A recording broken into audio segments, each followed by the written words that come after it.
Hello, hello, hello, everyone. Happy Friday. Welcome, welcome, welcome. Welcome to another session of Q&A with Dr. Mercy. I'm going to wait a while to see if everyone is here before I begin. Again, welcome, welcome, welcome. If you are here, if you could write in the comments, I'm here, and also write where you are viewing this live broadcast from. Hello, hello, hello, hello. Let me look at the comment section to make sure we are live. Because if you are here, please let me know. For some reason, I'm not seeing comments or anyone on just yet. Okay, I'm starting to see one person. Hello, hello. If you're seeing me, please let me know. If you see North Carolina, hi Tamika. Okay, I'm seeing them now. Hi Tamika, how are you? From Louisiana, okay. Dr. Monica Jackson, hello, how are you? I have some lotion on. Katrina Parker, Alabama, okay, all right. Tracy Spencer, you're from Tampa, Florida. Awesome. Hello, good evening. You're Katrina Cohens. You're from Georgia. Okay, nice. All right, from Detroit. I see you. Thank you. North Carolina. Hi. Good evening. Good evening.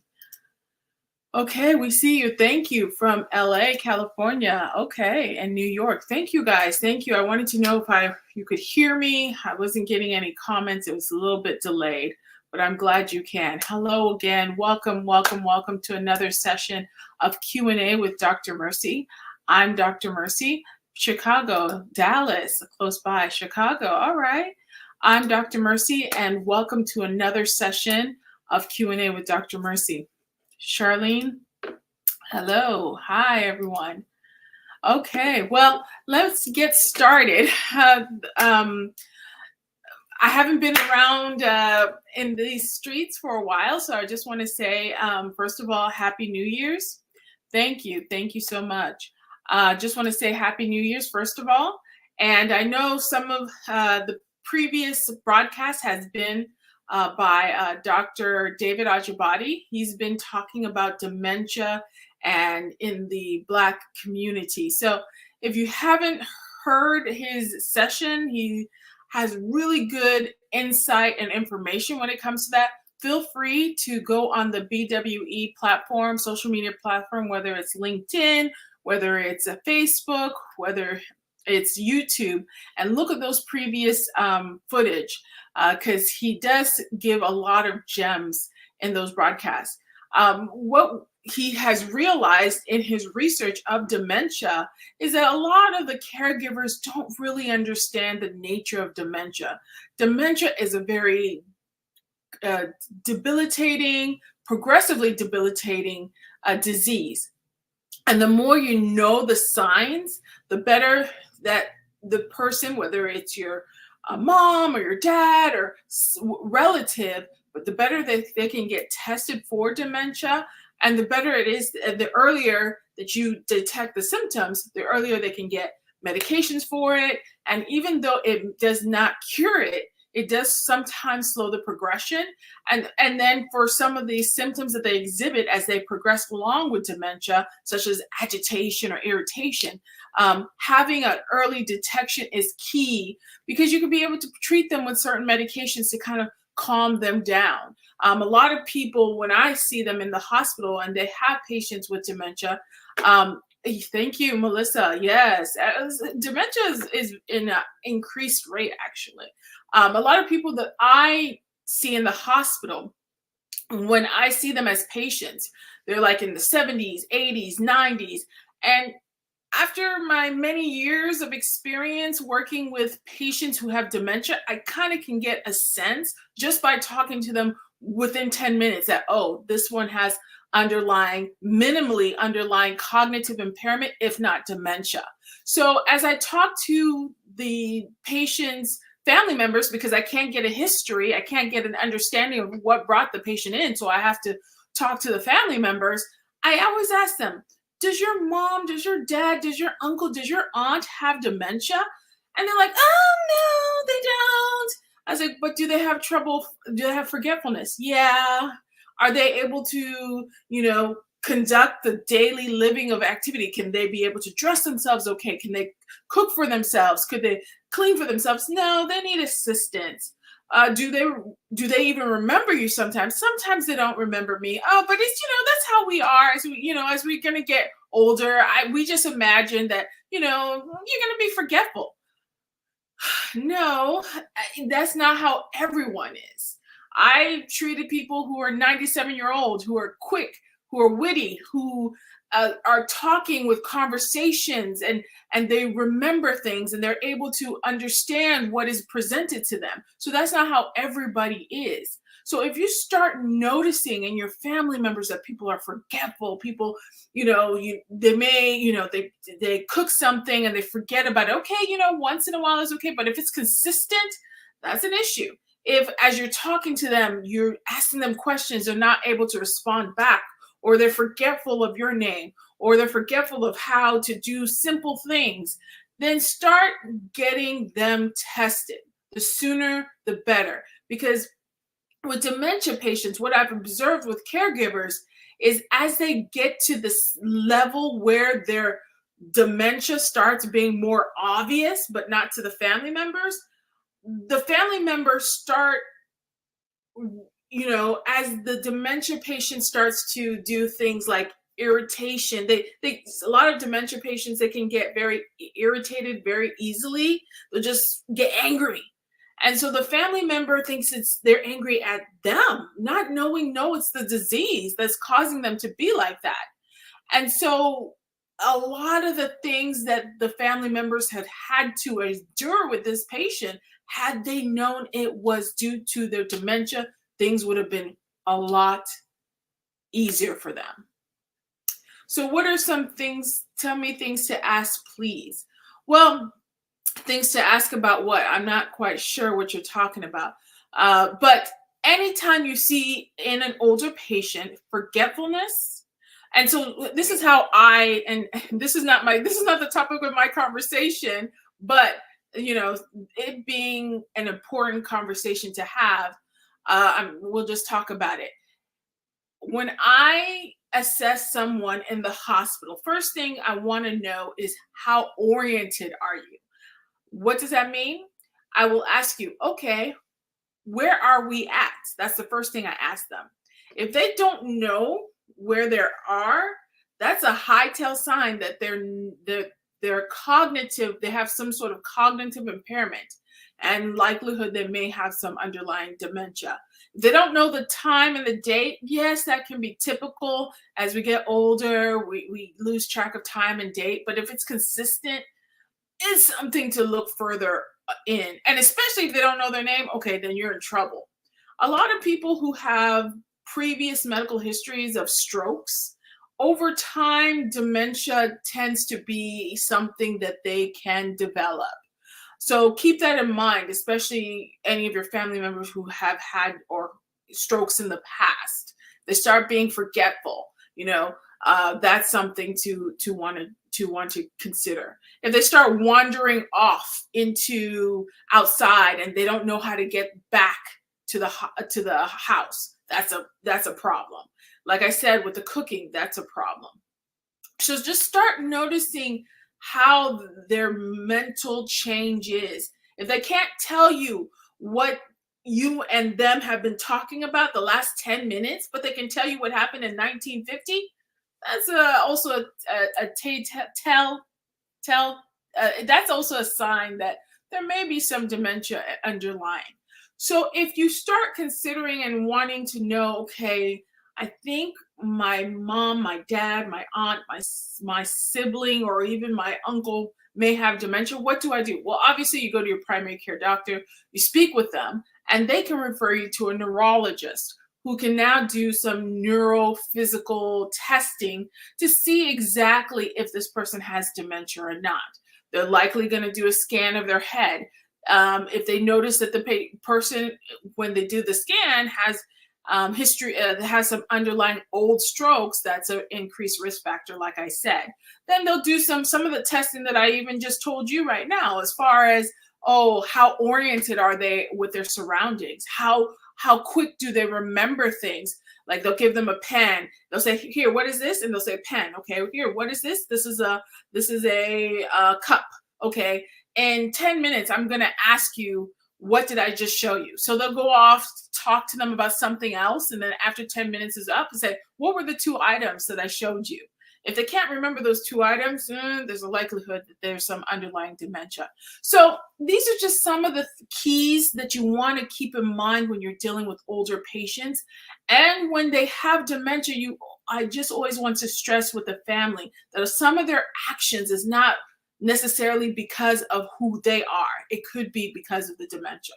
So I'm done talking about that, but Dr. David Ajibade will be back, and he'll likely continue on with the topics of dementia. So if you have any questions, again, he did do some previous lives on it, so you can always go back to the Black Women Empowerment BWE Facebook, LinkedIn, or YouTube and look at those.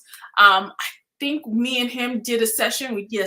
I know we did a joint session when it came to dementia, and we talked more in depth with it. So it's definitely something that we want to start bringing awareness to, because the baby boomers are getting older, and we're seeing them in the hospital, and we're seeing more dementia than probably maybe in previous years. So, but that's not why I hopped on this live today. That was not the topic of discussion. The topic of discussion was really about New Year, New You. You know, every single time January 1st comes along, we always have these ideas of, oh, New Year's resolution. And a lot of times than not, part of the New Year's resolution is, you're welcome, Chanel. You're welcome, Chanel. Thank you. Part of the New Year's resolution is, okay, something about my health. I want to do something good to myself when it comes to my health. I want to have an optimal health. So I wanted to take this opportunity to talk about what are some things that you want to do. It doesn't necessarily have to be in January, but throughout the year, to kind of make sure that your health is optimal. Essentially, for me, there's 2 things that I always love to say. Knowledge is power. So the more you know, the more you can be able to do things about whatever it is you need to do. And then the second thing that I always talk about is prevention is key. So this is along the lines of prevention being key. When I wrote get screened, what I meant was get screened is every year you should have an annual wellness checkup with your primary care doctor. And they will go through a whole bunch of testing. They will, and sometimes when they go through these testing, you may not know what they're doing. So it's a good idea to have a little bit of medical knowledge of what's going on, so you can know, hey, check off the box. Am I getting screened for this? Am I getting screened for this? Am I getting screened for this? I mean, countless of people I see in the hospital, before they get to the stage 3 or stage 4 of kidney disease, had they gone to their primary care doctor earlier on, they wouldn't have gone and now been on dialysis because they're in severe kidney disease, or have this particular cancer. Had they gotten screened earlier, they probably would not be in the predicament that they're in. So I always am a proponent of, let's get to know exactly what's going on in our body so we can nip it in the butt as early and as soon as possible. So with that, I'm going to share my screen and talk about what are some adult medical and health screenings that we should do on an annual or a periodic basis to make sure our health is in check. So I am going to start just a second. So let's go over here. Okay, so as people age, they're prone to developing various health conditions. So like I said, prevention is better than cure, and early detection leads to a higher chance of cure. So here are some of and I said senior citizens, but really I shouldn't have said senior citizens. It's really older adult, and not even older, adults. So I'm looking at those who are 40 and greater. So it's not necessarily senior citizens, so erase that part. But here's some actually more than six, it's 8. Initially I had 6, but I decided to add 2 more just to give an understanding of some of the screening tools, some of the testing that should be done or you should be getting done on a frequent basis. So the first thing first is eye and hearing tests, okay? As we get older, our eyesight starts to decline, our vision starts to decline. And so having an eye exam is very important because it not only helps, especially when you start noticing some blurriness to your eyes and as a result of either glaucoma or cataracts, early detection of either or can prevent you from getting, as in cataracts, maybe temporary blindness, or glaucoma can prevent you from getting permanent blindness from glaucoma. And glaucoma, I was actually going to want to do a live on glaucoma because January is Glaucoma Awareness Month. But on top of that, glaucoma is one of those silent diseases that you don't realize you have it until it's too late, until it starts to have an effect on you. And for all intents and purposes, what is glaucoma? Glaucoma is when you have high blood pressure in the eye. So sometimes when you have high intense pressure in the eye, you can feel it. You can have eye pain and redness and maybe some tearing. But sometimes it's very silent and you have the high blood pressure in your eyes, but you don't realize it until it's too late, like I said. And it tends to, glaucoma is very prominent with Blacks, essentially. And if you have a family history of someone who has glaucoma, there's a high chance that you may have glaucoma. So it's very important early detection by getting your eye exam. They can do a pin test where they check the pressures in your eyes to ensure that your pressures in both eyes are within normal limits. So that's one. An eye exam for those who are above 40 to 54, you may want to get it every 2 to 4 years. But as we get past 55 and above, you may want to do it 1 to 3 years. Again, you want to do an eye exam and then have them make sure that they test your eye pressure just to rule out any glaucoma. And if you're diabetic, they likely need to look in the back of your eyes to see the vessels in the back of your eyes and make sure that those vessels are intact, because the blood sugar what happens in diabetes is essentially you have high sugars in your blood, and that sugar can go into the blood vessels of the eye and cause a lot of damage. So if you are diabetic, you really want to get your eye checked every year just to make sure you're not having any problems at the back of your eye, because that can also lead to blindness in diabetics. When it comes to hearing tests, older people, you want to get your hearing test really if you start exhibiting symptoms. So what are some of the symptoms? If you start noticing loss of balance, if you start noticing ringing of the ears, and definitely if you start noticing reduced hearing or some sort of abnormal hearing, you want to get your ears checked at that particular time. So then we move on to diabetes. Diabetes, very, very, very, very important to get it checked. And usually you want to typically do that maybe, and I probably should do it this way because this is cutting it off. Okay. Usually you want to do that maybe every 3 years, but you likely have to do that more frequently if you have a family history of that, if you're obese, if you have high blood pressure, heart disease, or high cholesterol. You would likely need to do it like annually. And actually, to be honest with you, I think it's okay to have it annually tested. Again, the sooner you know about your blood sugar levels, the better it is for you.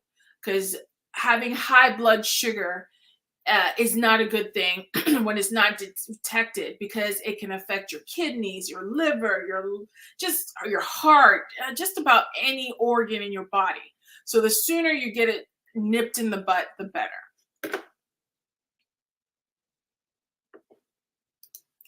Someone says, yes, I have glaucoma and regular testing is key, just as Dr. Mercy said. Yes, thank you. And your family members should also get testing as well. Early detection is key because I too have a family history of glaucoma in my family, and I make sure to get that checked, especially every single time I change my glasses because of that history. Because unlike myself, some of my relatives do live in Africa, and with lack of access to healthcare, their glaucoma has gotten to the point where they're literally blinded in one eye, despite now recognizing that they have glaucoma and taking medication for it. What people don't understand is the glaucoma medication can help prevent damage.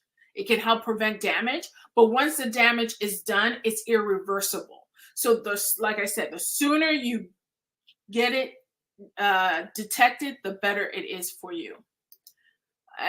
Okay, has it too, so that's why I know. Okay, see, and so because your mother had it, that's why you went ahead and got checked. Great, that's awesome. So going back to the diabetes, okay, so we talked about diabetes. So yes, get tested. So now we talk about blood pressure check, cholesterol screening, and bone density scan. We can go through each one of them. Blood pressure check, really, everyone should have it once a year. It's very simple to do. You don't really necessarily have to have it in your doctor's office. You don't have to wait until you see your doctor for your a wellness visit. You can do it. They have blood pressure machines in stores, both a blood pressure stand in stores, as well as you can buy a blood pressure machine in stores. It's just something to check. This is another aspect that, another condition that causes havoc to the body. That's why they call it the silent killer.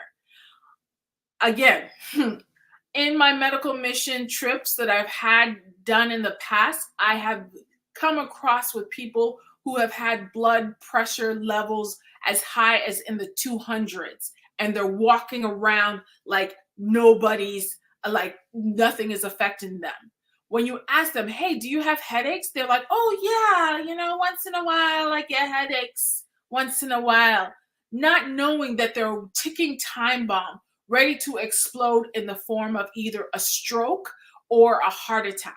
So it's really imperative not only to get your blood pressure checked, but if you do have blood pressure medications, take them. This is another thing I've noticed.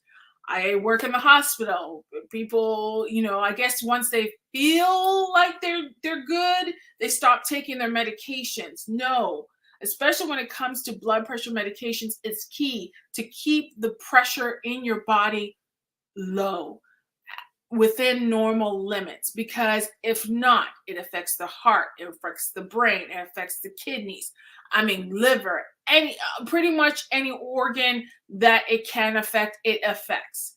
So if you are on blood pressure medications, also, not only do you consistently take your medications, but also once in a while check your blood pressure to ensure that it's still within normal limits. Some people come in with high blood pressure readings because they don't really check on a consistent basis, while some people come in with low blood pressure readings because the medication has now become too strong for them, and they're having these headaches and they want to pass out. They can't find a reason why, and they really didn't bother to check at home. So if you are on blood pressure medications, just once in a while, just check to ensure that your blood pressure is still okay. And then the next thing, cholesterol screening. So those who are age 45 with no known history, especially with women, of heart disease, it's okay to get it checked about every 5 years.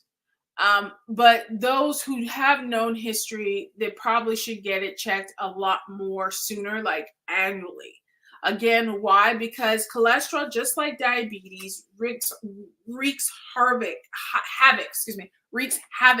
to the blood.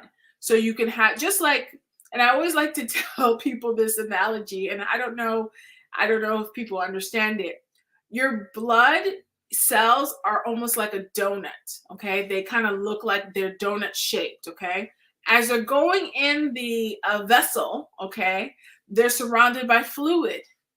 And depending on, your condition, if you have too much sugar in your blood, the fluid, it's almost like you glazing the blood cell. And that glazed blood cell is not able to do its function. And that glaze of a blood cell starts to throw sugars in different places that it's not supposed to go. Same thing with cholesterol. If you have too much cholesterol in the blood, it will affect the blood cells. So it's important. Not only does it affect the blood cells, but it clogs the pipes of your heart. And clogging the pipes of your heart leads to a heart attack. So if you can get your cholesterol levels checked, and if you are on cholesterol medication, and if it is high, be placed on cholesterol medication. And if you are on cholesterol medications, get it checked annually. That would be great. The last screen on this slide is the bone density scan. So as we get older, our bones are not as robust and tend to be brittle, depending on how well we consume vitamin D and calcium and some other minerals like phosphorus.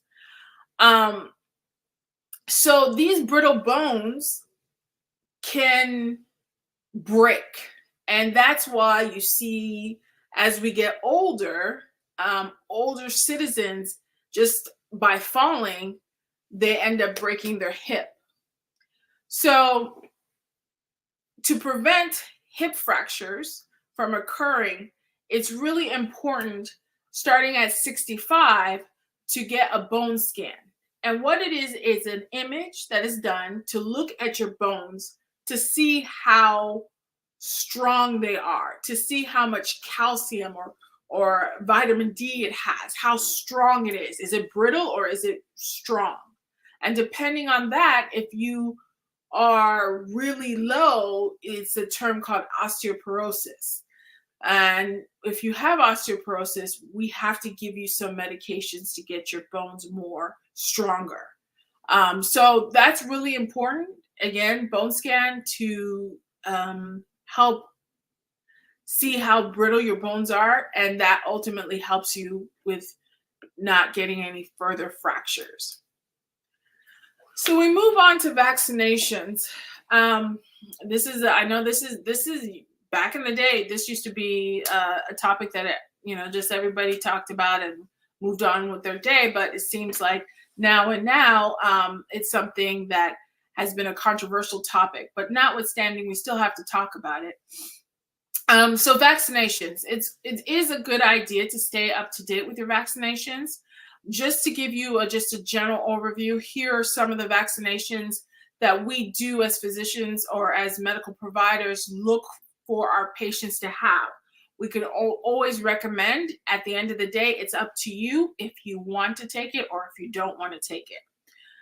So tetanus shot, and tetanus shot, we typically, if you've been up to date as a child, teenager, and maybe early adult, we typically say that in order for you to continue to be up to date in your tetanus shot, that you should get it a booster every 10 years. Again, to prevent any illness from that. COVID-19 vaccination, again, y'all are aware of the different boosters that are available. It'd be something that your doctor will talk to you about, especially if you have risk factors like your immune system is compromised. And so if you did get COVID-19, you would be one of those who have a high risk of not making it. they may want you to, consider having the vaccination. Shingles. So shingles is a condition that is essentially chicken pox after childhood, really chicken pox. So what happens with shingles is that it's a virus. It's the same virus that causes the chicken pox. And if you had chicken pox when you were younger, sometimes that virus, although the chicken pox resolved, sometimes that virus stays dormant in your system, meaning it stays underneath the system. It's not really active until later in life it peers its ugly head into this skin condition called shingles, which is very painful and it's just a little bit of uh, little, looks like little small boils, and it's itchy to touch. And so to prevent that from happening, a lot of times after the age of 50, we recommend having the shingles vaccination. Pneumonia, very common. Again, as we get older, our immune system starts to not be as active as we once were. So usually they recommend having the pneumonia vaccination at age 65 so you can prevent yourself from getting pneumonia, because you can get pneumonia in your 20s and you're pretty much, for the most part, if you have a really good immune system, you're pretty much fine. But once you get 65, 70, 80, yeah, it starts to affect you if you get pneumonia. Meningitis, same thing. If you have it in your 20s, you can likely survive it. But if you start getting it as an older person, it's a little bit harder to survive. So it's not like you can't, but you do have an increased risk of the severe form of meningitis. So it's a good idea to get the vaccination. Flu, we typically have that once a year. Again, it's something to consider, especially if you're immunocompromised. That's something to consider. Hepatitis B, typically you get that when you are, teenager or child. But if you haven't, it's a good to get it. It is definitely acquired through either through sexual contact or through blood contact. And then varicella vaccination. This is for those who have not had chickenpox before. And if instead of getting the chickenpox would rather get the vaccination, that is also something to consider. So now I'm going to go on with the cancer screenings. So this is also really, really important. Out of everything, when it comes to cancer screenings, if I was just to sum up a lot of it, is get to know your family history when it comes to any cancer diagnosis.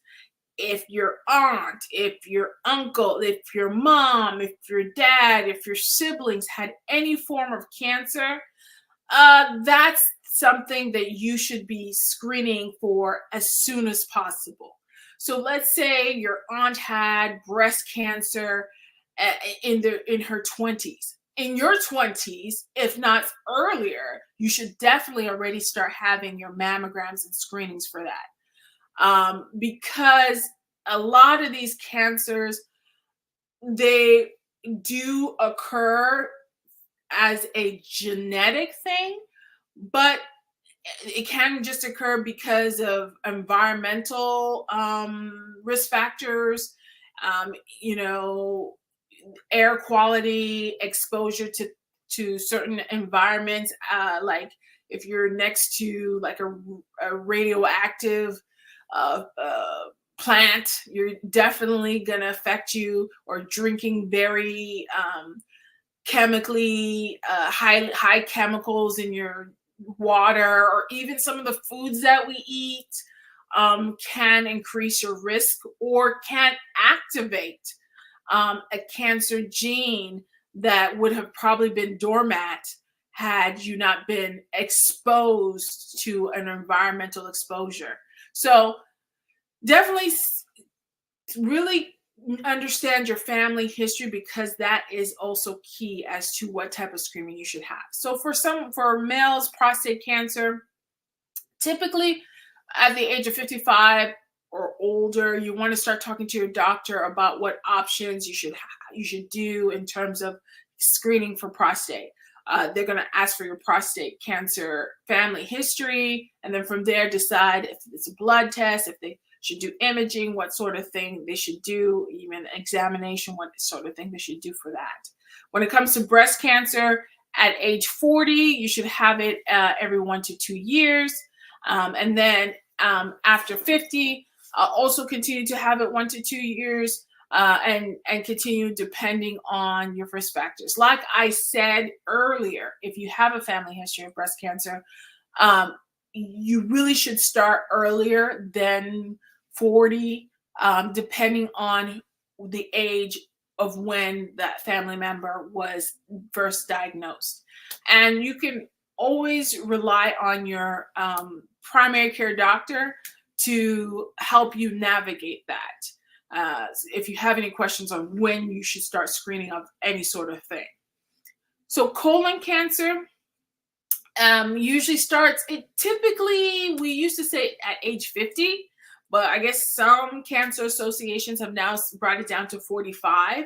And definitely, just like with breast cancer, if you have a family history of colon cancer even earlier than 45, you really need to get started checking for colon cancer earlier. And there's many different ways to get screened. You can get the colonoscopy, which is essentially a camera that goes through your anal area and goes into your colon, or they can test blood in your stools. You know, there's just a number of things that they can use, and your doctor can help you navigate that as well. Going along with cancer screening, lung cancer is something primarily for those who smoke.